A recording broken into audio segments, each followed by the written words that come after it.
My cooking, my style, with a sprinkle of fabulous.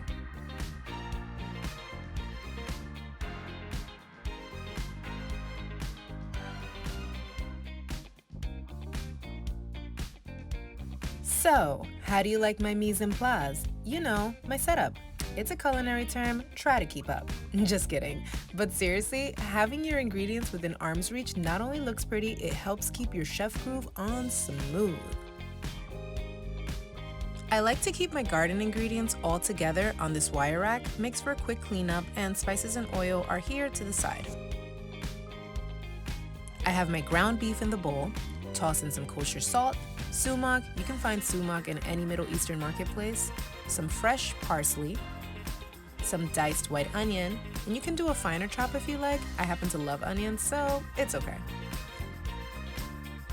P.S. Using fresh herbs makes all the difference. Next comes dill. Dill is really overpowering, y'all, so try not to go crazy adding it in. Just give it a fine chop and toss it in.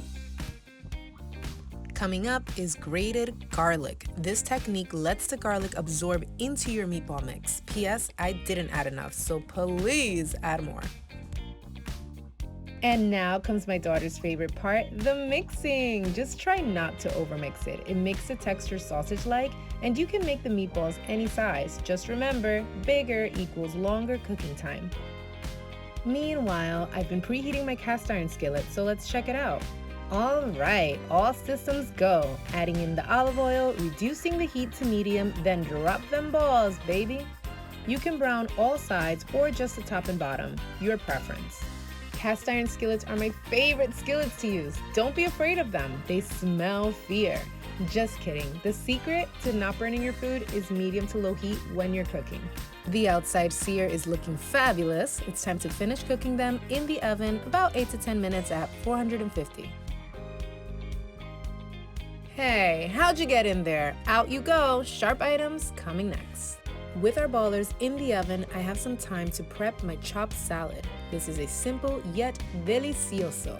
So we have our fine chopped parsley, and we're gonna focus on quality of freshness. There's no hiding behind the dressing here. It is all about the ingredients. Our mint leaves, no stems, and pick the leaves. We're gonna stack them, roll them, and chiffonade. Look at me, culinary glossary, who dis? Let's go ahead and peel off that outer layer and fine dice our red onion. To cube the cucumbers, I do a horizontal cut and matchstick the halves, then cube them. It's the easiest way for me at least. Grabbing our tomatoes, feel free to use any kind. I happen to have cherry tomatoes on hand, which are super easy. You just slice them in half.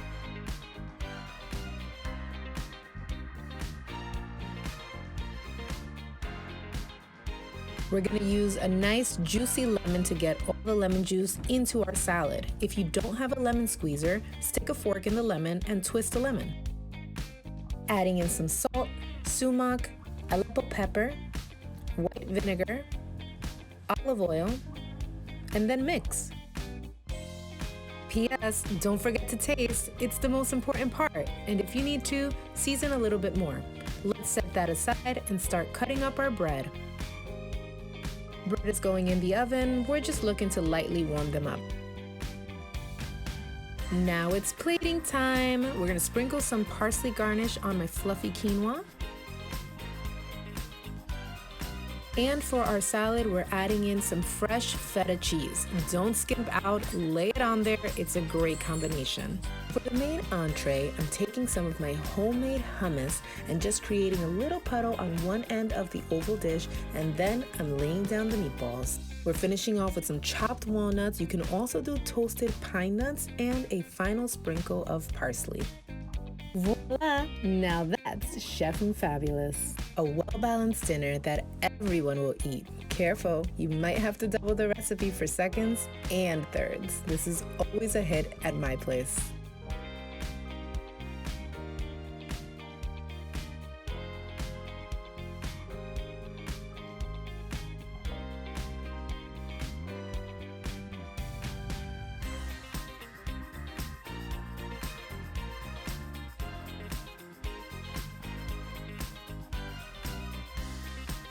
Don't get lost. Stay in touch and message me. Be sure to subscribe, follow, and turn on those notifications. I'm always talking fabulous.